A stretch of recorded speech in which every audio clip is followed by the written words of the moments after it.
Sheikh Imran Hosein, it's Friday the 8th of February. The world seems on fire, and there's a lot happening in Tunisia, Egypt, Syria. Can you bring us up to date? Give us some perspective. Since last we spoke, Morris, the events in Mali are now emerging as we suspected that it would. One more time, Muslims who are of the Salafi or the Wahhabi branch or sect of the faith have been taken for a ride. They were armed, they were trained, they were financed, and they were sent on this expedition, this fishing trip into northern Mali. They were portrayed as Islamic militants. In other words, the image of Islam which is being portrayed is one which should terrify the rest of the world. That if this kind of people were to take over the world, what great danger would there be for mankind? And when they had beaten their drums sufficiently, then a compliant president of Mali turned to France, as perhaps was prearranged. And France was able to intervene, and the white man came to save Africa. And so colonialism was turned on its head. And now Western civilization has been portrayed in a positive light for the rest of Africa. And the media is going to drum this into them, television and radio and newspapers, that had it not been for France, had it not been for the United States and other countries which intervened to help France, the implication or the result would have been that the menacing face of Islam would have established itself in Mali.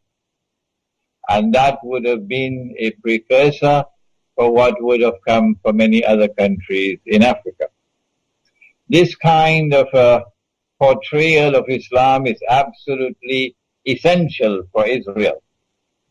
If Israel is to wage the wars that I've been saying for so long, that Israel will have to wage, if Pax Judaica is to replace Pax America, Israel will want a casus bellum. Israel will want to be able to wage her great wars and yet portray herself and portray the Western world that will be supporting it, NATO, as defenders of freedom and saviors of mankind from an Islam which is menacing mankind. So it was a propaganda bonanza, what has occurred in northern Mali. And once again, the Salafi version of Islam has been taken for a ride, and they have embarrassed us. They are people who have eyes and yet do not see. They have ears and yet do not hear. Not all of them, but these who have been at work in Libya. And as a result of their work and the intervention of their friend NATO, now the Libyan government is gone and NATO is in control, essentially in control, in Libya. And they're doing the same thing. I call them Dajjal's warriors. They're doing the same thing in Syria. These are people who are being nurtured, they're being financed, they're being trained, they're being armed to act as guinea pigs, to fight NATO's war for NATO, and to advance the agenda that Israel is advancing, so that Israel can wage her wars tomorrow to save the world from Islam. That's my initial analysis of the events of northern Mali. The second thing that is important is that the war in northern Mali has already spilled over into Algeria. while Algeria has not been a model state, the government of Algeria has not been a model government. It has been complicit in many things, of which Pakistan is also complicit, and Egypt is also complicit, in renditions, for example. Yet the government of Algeria and the people of Algeria have shown themselves to have a certain kind of independence and a certain kind of originality of thinking. And they have not been camp followers of the Zionists, not Algeria. And Algeria has been courageous enough to establish a friendly relationship with Iran. Algeria is taking a chance in doing this, pursuing this independent policy and not being a camp follower of the Zionists. And that is that she exposes herself to be targeted. And this is what's now happening. And I think many, many Algerians recognize that the next target is Algeria. But I am hopeful. I'm hopeful that the land and the people who fought France and fought France courageously until France had to withdraw, battered and beaten, France had to withdraw. Such a people are not likely to allow themselves to be recolonized so easily. And so the Western world has a fight on its hands if it seeks to use the events in northern Mali as a toehold with which to enter into Algeria, to destabilize Algeria, and to impose once again a neo-colonial regime on Algeria. It's a huge country logistically, Algeria. I don't know how it could monitor its borders. It also has been accused of assisting France in this onslaught on Mali, and it's even been accused of giving France the money to wage the war. The President Hollande was in Algeria 2 weeks before the war started. The manner in which the Algerian army, the Algerian armed forces, put down the armed hostage-taking in the south of Algeria meant it emphasized that they did not care how many had to die, but they were not going to allow themselves to be taken for a ride. That's a positive sign. The British and French and people were quite taken aback by the Algerian response in the way that they were not consulted. So it was indeed a mark of independence.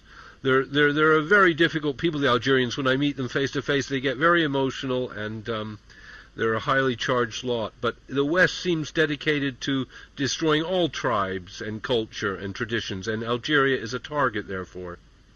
That's a universal policy of the Gog and Magog world order, that they want to bring about one godless global melting pot. I saw it in New York. I saw everything being mixed together in one melting pot. And what they've been doing in New York, they want to do in the rest of the world. But that's the macro analysis. And you're right about that. But I say to you, Boris, that I am myself surprised that I get more emails from Algeria than from any other Arab country. I was educated in Islam in Pakistan and for 1 year in Egypt. I've never visited Algeria. I've lived in Pakistan for about 12 years. I've lived in Egypt for 1 year. I've never set foot in Algeria. And yet I seem to be gaining more and more popularity in Algeria. I was just interviewed by Algérie Patriotic, I think is the name of the journal. A long interview, and it's being published now. And I'm getting very positive feedback from the Algerian people.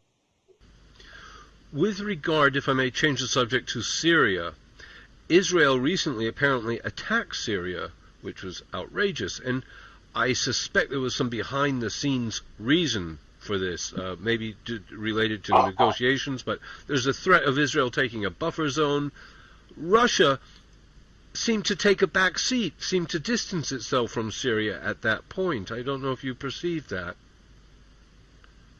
What the Israeli attack meant was that Israel and her friends had explored all options that they had and had not succeeded after more than a year and a half in bringing about regime change in Syria, which is their target.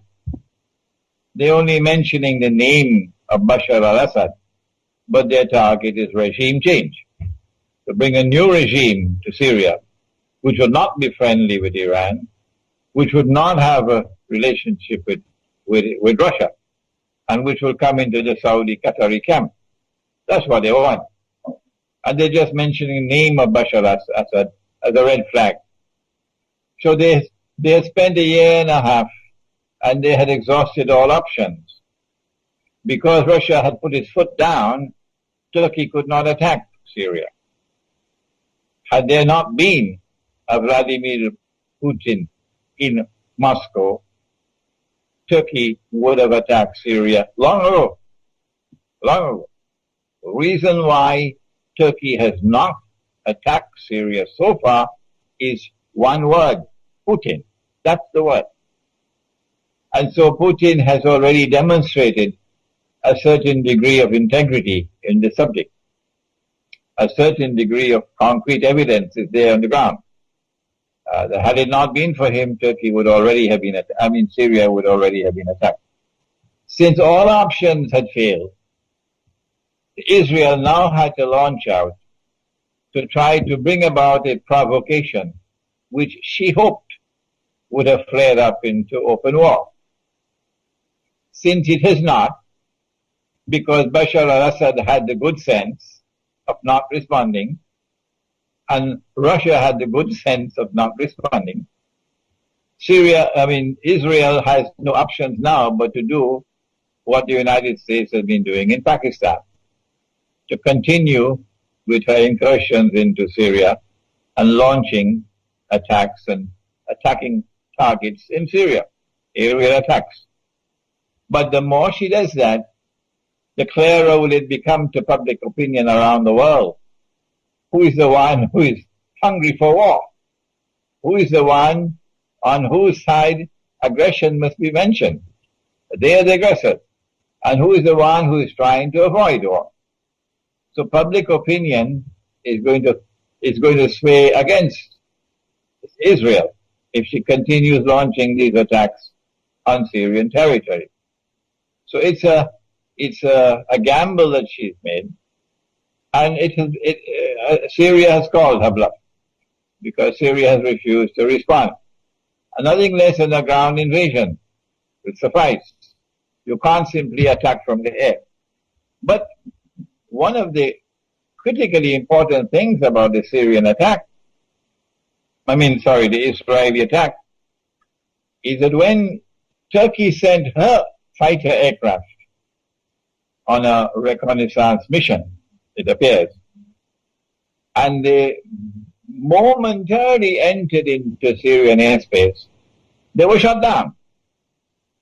The Syrian radar was able to pick them up, and they were shot down.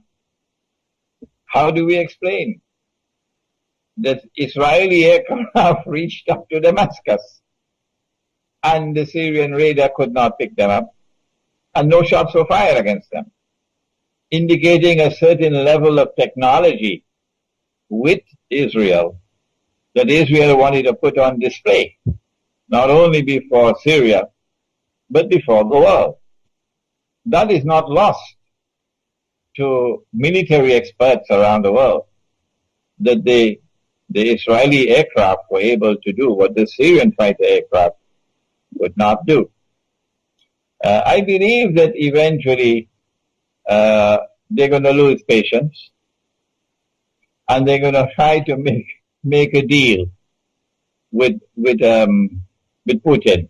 I mentioned this previously, that perhaps Obama would say to Putin, if you stay out, we stay out. Let them fight. But if you enter, we will enter, and then we risk nuclear war. So the ball will be in Putin's court. And then Turkey will attack. This is my prognosis, Maurice, that we are looking at some time in the not too distant future when they have lost all patience. We're looking to a Turkish attack on Syria. And then the whole world will turn to Putin to see how he's going to respond. My bet is that Putin understands that what they want to do is not to rule Syria, but to rule Russia as well. And as a patriot, he's not prepared to allow them to rule Russia, and the Chinese leadership are not prepared to allow them to rule China. So sooner or later, you're going to have a world war. So Putin may argue, if this is what we're going to have, we might as well stop them now rather than later.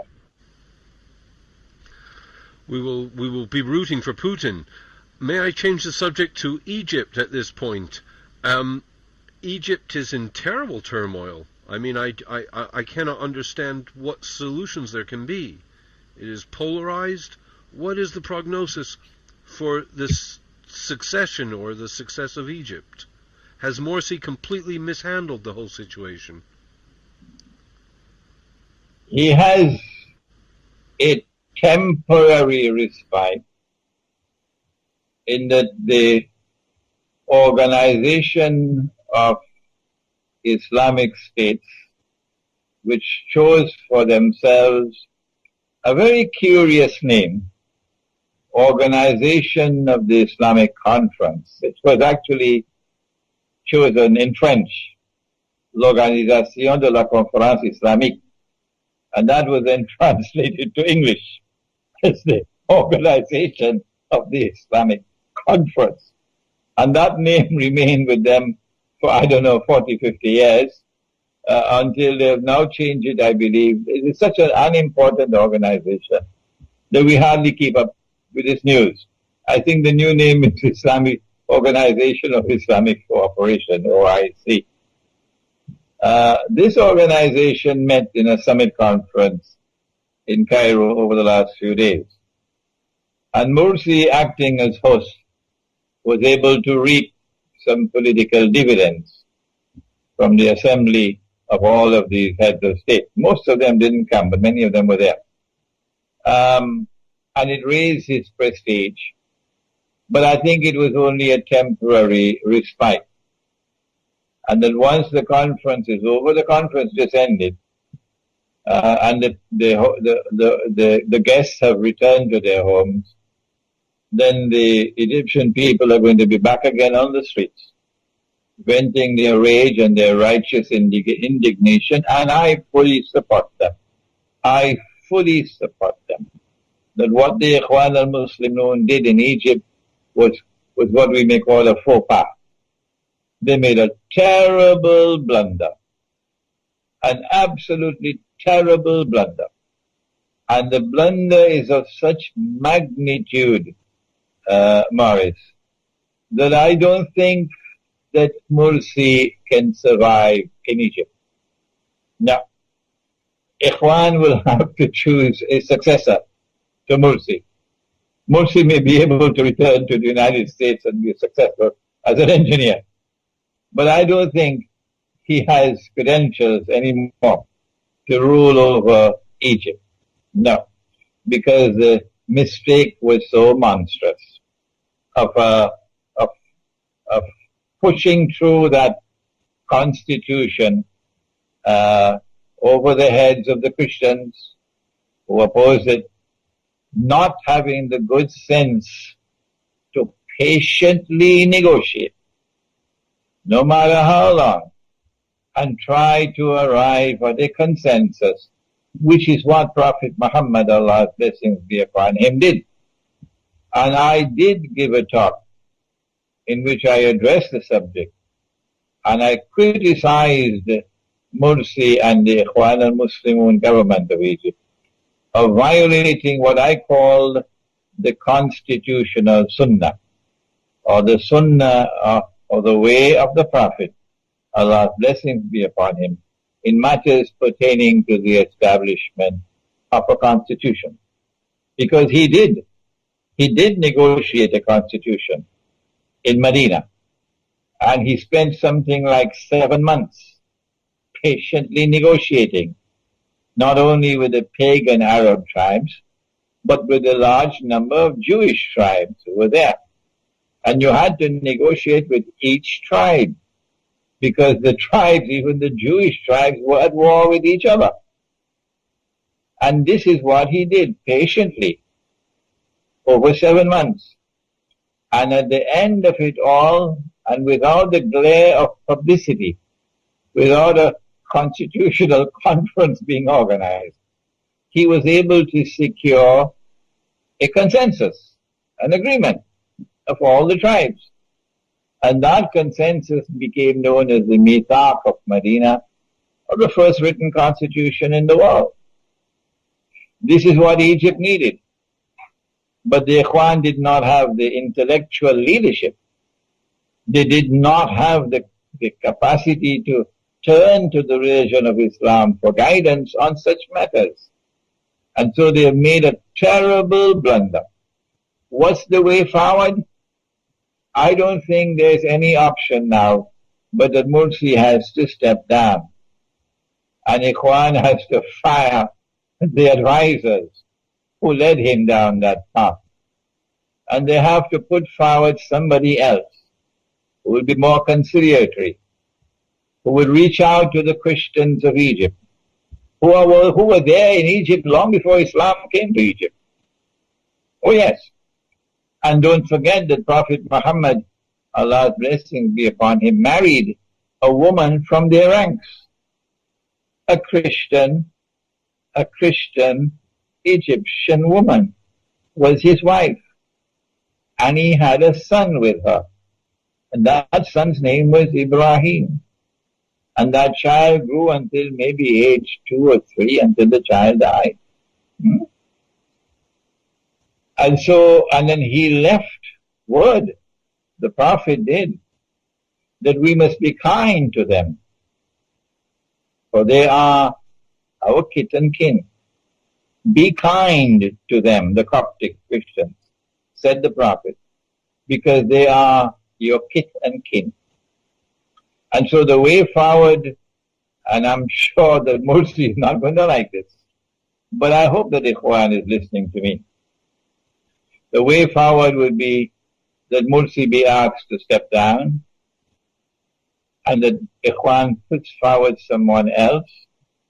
I don't know what's the constitutional mechanism for it. You'll have to look at the Egyptian law. And Ikhwan puts someone else who has more wisdom, who has more patience, who is more conciliatory, and try to build the unity of the Egyptian people. What Ikhwan has done is to divide the Egyptian people as they've never been divided ever before in history. And what a great achievement for Ikhwan, to divide them as they've never been divided ever before in history, when the imperative of the moment is to unite them, to form a solid wall against the enemy. I was speaking earlier about the organization of the Islamic Conference, the OIC. Morris, must have been about 35 years ago that I was a PhD student at the Graduate Institute of International Studies in Geneva. And I chose this as my doctoral thesis, the OIC, post-Caliphate Islam and the search for a new Islamic public order and international order through the OIC, the Organization of the Islamic Conference. At the time when I was working on that thesis, I had no knowledge of Islamic eschatology. No. And it took me 30, 40 years to be able to acquire sufficient command of the subject of Islamic eschatology. And so the initial view that I had of that organization, it has now been, I have now been able to look at it far more seriously than I did at that time. The spectacle that occurred in Cairo over these last few days should disturb us. And that is that here are the governments of the whole world of Islam assembled, some 53 countries assembled in Cairo.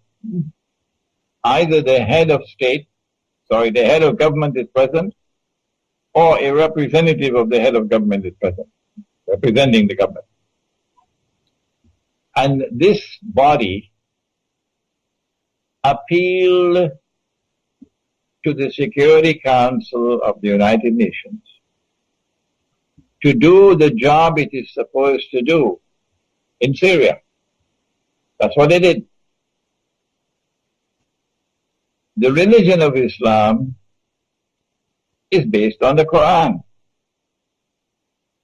And the Quran declares that Muslims have an obligation to submit to the supreme authority of the one God. He possesses supreme authority, and obedience is due to him. And then the verse goes on to say that subject to obedience to him, you must obey the Prophet, Allah's blessings be upon him. And then it continues to say, subject to obedience of Allah and of His Messenger, you must obey those in authority. But it continues to say, those in authority from within your own ranks. And so never in the history of the world of Islam, never, until this age of darkness, has the world of Islam ever submitted as a whole to a non-Muslim authority. Never. Until the Zionists succeeded in destroying the caliphate and in then breaking up the world of Islam into little pockets called nation states, and then putting the governments of these nation states into black jackets and bow ties, and introducing them to the civilized way of life as members of the United Nations. And when they acceded to the Charter of the United Nations, they placed themselves under the supreme authority of the Security Council. And so they said goodbye to the Quran. This is a monstrous betrayal of the Book of Allah, the Quran. And these people who assembled in Cairo added salt to the wound by making an appeal to the Security Council of the United Nations to do the job that they are supposed to do in Syria. Number two, apart from Iran and to some extent, I think, Iraq and maybe Lebanon, all the rest of the world of Islam, all of them, declared Bashar Assad's government to be the main culprit for the violence in Syria. And none of them ever mentioned or will ever mention that Saudi Arabia and Qatar and Turkey are complicit in sending men and sending weapons and financing an insurrection in another country. The world knows that. But these men assembled in Cairo, who spoke for the word of Islam, never mention a word of that. And they will not mention. And so Putin was presented with the spectacle of his ally, Iran, standing all alone. China saw Iran standing all alone. And China and Russia saw the whole world of Islam functioning as puppy dogs of the Zionists. Puppy dogs of the Zionists. What kind of impression would that make on the Russian intelligentsia, and on the Chinese intelligentsia? What would they think about the world of Islam, Sunni Islam? But on the ground, the Muslim peoples do not share the views of their governments, but they don't have a means to express that view of their government, of their view on the subject of Syria, for example. And there's considerable resentment against Saudi Arabia in the world of Islam. Considerable hostility for Saudi Arabia in the world of Islam. I would like to recall, for the benefit of our listening and viewing audience, Morris, that in 1990, when Saddam Hussein walked, they said, "Will you walk into my parlor?" Said the spider to the fly. And Saddam got the green light and he walked into Kuwait. They set a trap for him and he walked into it.